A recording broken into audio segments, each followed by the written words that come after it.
আমার নামে যে বিষয়টা প্রচার হচ্ছে, এটা আমার ফ্যামিলির লোকেরা দেখে আমাকে কি বলছে, কি ভাবছে, আপনারা সঠিক তদন্ত করুন।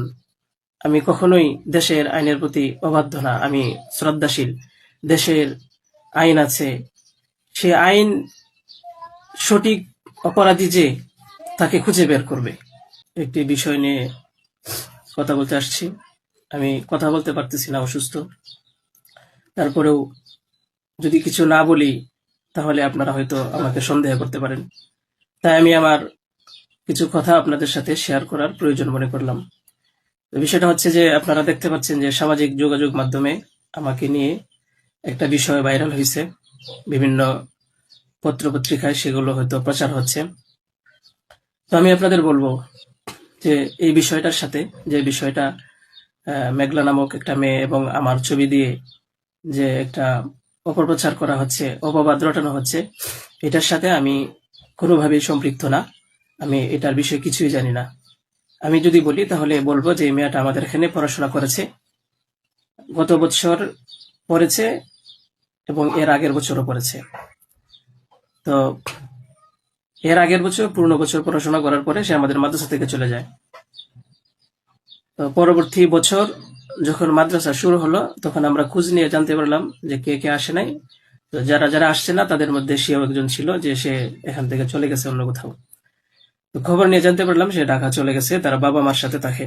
বাবা মা সৎ বাবা, এবং মা অন্য কোথাও আগে বিয়ে বসছিল। তো বর্তমান যে বাবা আছে মেঘলা, তার মেয়ে না, বরং আগের বাবার মেয়ে সে। তো সে যখন ঢাকায় চলে গেল আমরা শুনলাম, তখন আমরা কিছু বলি নাই, ঠিক আছে, ঢাকায় তো পড়াশোনা বেশি হয়, তাহলে পড়ুক। আমরা আমাদের ক্লাস শুরু করে দিলাম। কিছুদিন যাওয়ার পরে দেখলাম আবার এই মেয়েটা আমাদের মাদ্রাসায় আসছে। তো আসার পরে জিজ্ঞাসা করা হলো যে কেন, কি অবস্থা, কোথা থেকে আসছো? সে বললো যে ঢাকায় চলে গেছিলাম, এখন নানা ভাই জোর করে নিয়ে আসছে আমারে। আমি আসতে চাইছিলাম না, আমাকে জোর করে নিয়ে আসছে নানা ভাই।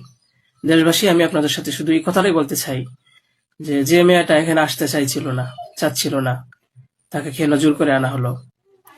তাকে জোর করে আনার পিছনে কি কারণ ছিল বা তার কি স্বার্থ ছিল? পরবর্তীতে আমরা এটাও জানতে পারি যে এই মেয়েটা তার এই নানার সাথে রাতের বেলা ঘুমায়। সে নিজেই বলছে।